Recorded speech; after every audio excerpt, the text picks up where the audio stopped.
வணக்கம், நான் உங்கள் விஜய் பேசுகிறேன். நம்மளோட கிளாசிக்ஸ் அப்படிங்கிற சீரீஸில் இது 2வது எபிசோட். இன்றைக்கி February 14 காதலர் தினம். இன்றைக்கி ஒரு வீடியோ ரிலீஸ் பண்ணுறோம்னா அதுக்கு பொருத்தமான ஒரு நபராக இருந்தால் நல்லாயிருக்கும் இல்லையா? அதனால் இன்றைக்கி நம்ம பார்க்க போகிறது காதல் மன்னன் ஜெமினி கணேசன் அவர்களை பற்றி. தமிழ் சினிமாவையே ஒரு காலத்தில் கட்டி ஆண்டது 3 பேர். ஒன்று திரு MG ராமச்சந்திரன் அவர்கள். தன்னுடைய ஆக்ஷன் படங்கள், ஒரு சமூக படங்களால் அவர் எல்லாராலையும் ரசிக்கப்பட்டவர், எல்லாராலையும் ரொம்பவே விரும்பப்பட்டவர். அதற்கு பிறகு பார்த்திங்கன்னா சிவாஜி கணேசன் அவர்கள், அவருடைய நடிப்பு திறமையால் எல்லாரையும் கவர்ந்தவர். அதுக்கப்புறம் பார்த்திங்கன்னா நம்ம ஜெமினி கணேசன் அவர்கள். MGR, சிவாஜி கணேசன் இது மாதிரி பெரிய ஜாம்பவான்கள் இருக்கும் பொழுது எப்படி ஜெமினி கணேசன் அவர்களால் சமாளிக்க முடிஞ்சுது?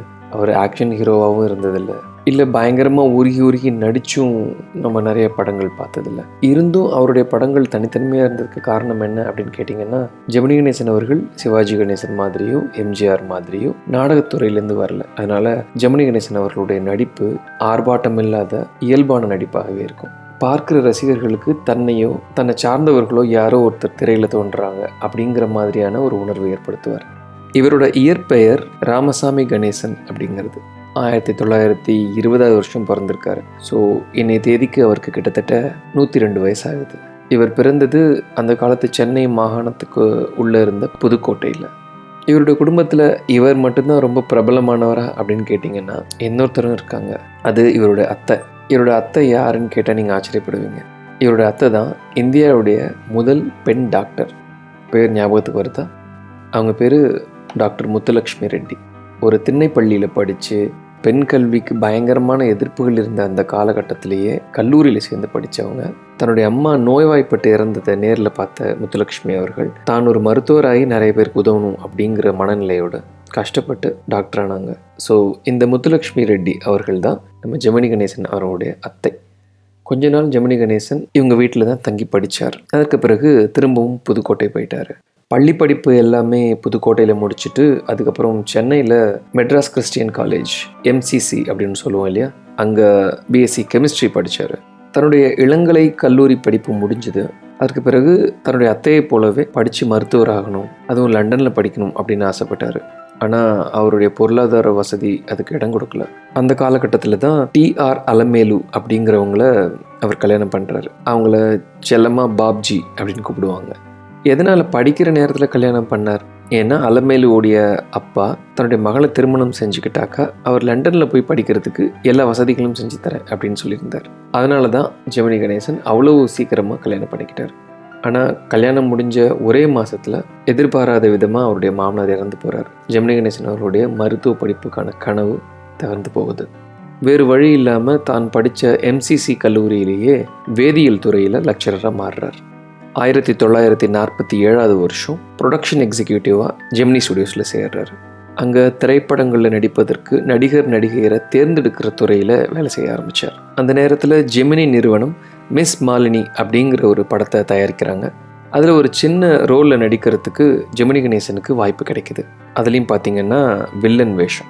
இந்த படத்துலேயும் ஒரு ஸ்பெஷாலிட்டி இருக்குது. அந்த படத்துடைய கதை RK நாராயணன் அவர்களுடையது. RK நாராயணன் யாருன்னு உங்களுக்கெல்லாம் தெரியும். மால்குடி டேஸ் ஞாபகம் இருக்கா? ஆமாம், அது RK நாராயணன் அவர்களுடைய கிரியேஷன் தான்.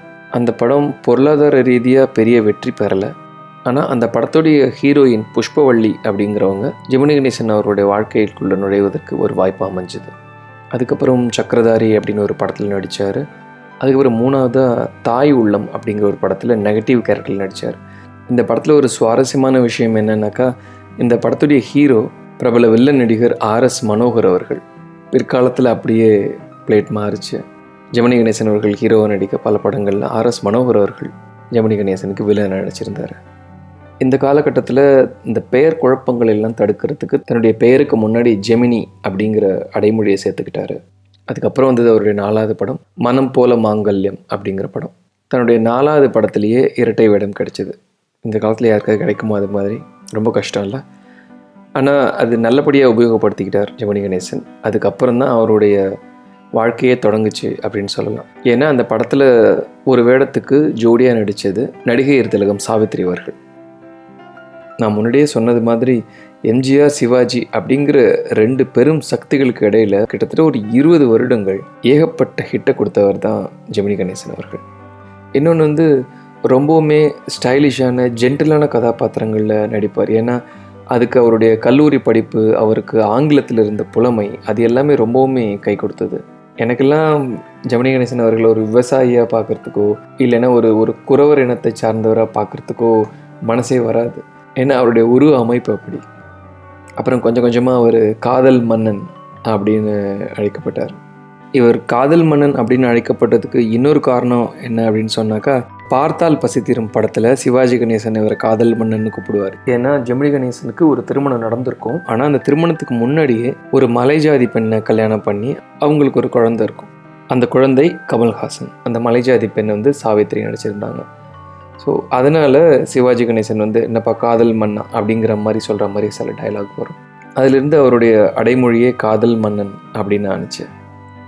ஜெமினி கணேசன் அவர்களுடைய படங்கள் எல்லாருக்கும் பிடிக்கிறதுக்கான இன்னொரு காரணம் அவருடைய படங்களில் இடம்பெற பாடல்கள். அதுவும் ஸ்பெசிஃபிக்காக ஏஎம் ராஜா அவர்களும் பிபி ஸ்ரீனிவாஸ் அவர்களும் பாடின இவருடைய பாடல்கள் இன்னைய வரைக்கும் கேட்க கேட்க ரொம்ப ரொம்ப ஆனந்தமாக இருக்கும். மிஸ்ஸியம்மா படத்தில் ஒரு பாட்டு வரும், வாராயோ வெண்ணிலாவே அப்படின்னு.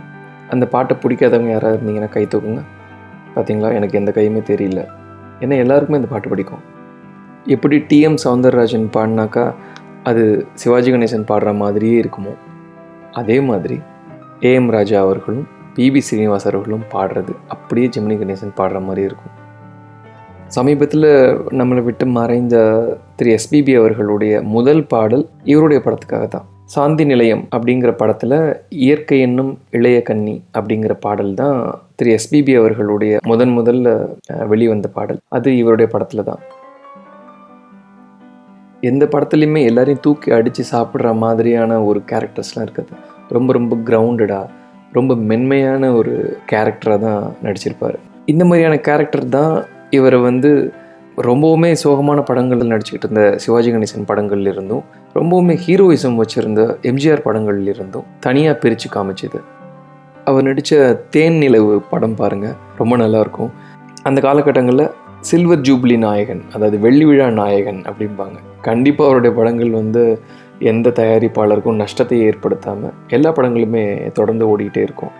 பஞ்ச் டைலாக் விட மாட்டார், மேனரிசம்ஸ் காட்ட மாட்டார், வருவார், நடிப்பார், போவார், அவ்வளோதான். அதுக்காக எல்லா படங்களுமே இதே மாதிரி மென்மையான படங்களாகவே நடிச்சுட்டு போயிடல. அவருடைய பவர் பேக்ட் பர்ஃபார்மன்ஸும் சில படங்கள் இருந்திருக்கு. உதாரணத்துக்கு பார்த்தீங்கன்னாக்கா வெள்ளையத்தேவன் அப்படிங்கிற கேரக்டரில் வீரபாண்டிய கட்டபொம்மனில் நடிச்சிருப்பார். அதில் வந்து மாடு அடக்கிற சீன்லாம் வரும். அதே மாதிரி கப்பலோட்டிய தமிழன் படத்தில் மாடசாமி அப்படிங்கிற ஒரு சுதந்திர போராட்ட வீரராக வருவார். தமிழில் நல்ல உரத்த குரலில் பேசக்கூடியவர். ஒரு காலகட்டத்தில் சிவபெருமான் கேரக்டரில் நடிக்கணும் அப்படின்னா ஜெமினி கணேசனை கூப்பிடுங்க அப்படிங்கிற மாதிரியான சுச்சுவேஷன்ஸ் எல்லாம் கூட இருந்தது.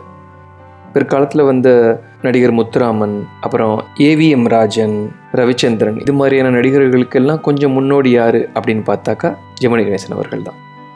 பெண்களுக்கு முக்கியத்துவம் கொடுத்த நிறைய படங்கள்லையுமே ஜெமினி கணேசன் நடிச்சிருக்காரு.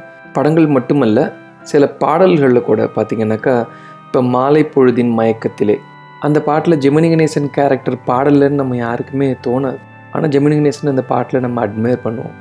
அது மாதிரி வஞ்சிக்கோட்டை வாலிபன் படத்தில் பார்த்திங்கன்னா கண்ணும் கண்ணும் கலந்துங்கிற ஒரு பாடல் இருக்கும். அதில் வைஜெயந்தி மாலாவும் பத்மினியும் அந்த ஆட்டம் ஆடுவாங்க. அந்த பாட்டில் ஜெமினி கணேசன் எந்த விதமான டான்ஸ் ரிலேட்டட் பர்ஃபார்மன்ஸோ இல்லை அவருக்கு பாட்டில் கலந்துக்கிற மாதிரியான விஷயங்கள் இருக்காது. ஆனாலும் அந்த பாட்டை பார்க்கும்போது ஜெமினி கணேசன் ஞாபகம் இல்லாமல் இருக்காது. அஃப்கோர்ஸ் பிஎஸ் வீரப்பா அவர்களும் தான்.